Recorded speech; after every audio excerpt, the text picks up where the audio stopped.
everyone. Welcome to Short Development Tools and Programming Tips. Today we're going to be importing data to MS Excel from SQL Server. First, you'll need a workbook open with a blank spreadsheet. Once you have that, click on the Data tab, then click on Get Data, then from Database, click SQL Server.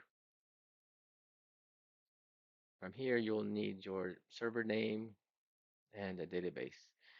If you don't know that, you can go to your SSMS, connect to the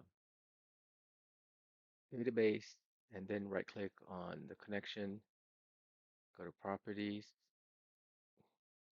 view connection properties, and then copy and paste the server name.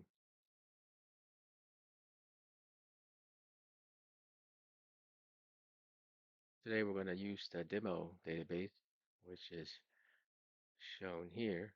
So we can just type that in, demo, and we'll leave the advanced option as default and click OK.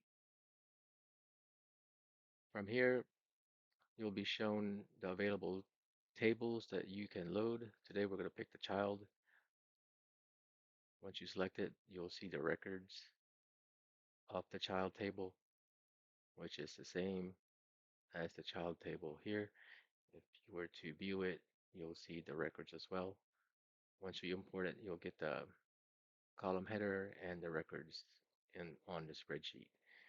So I'll just click load. There you go. You have the headers and the records from the child table.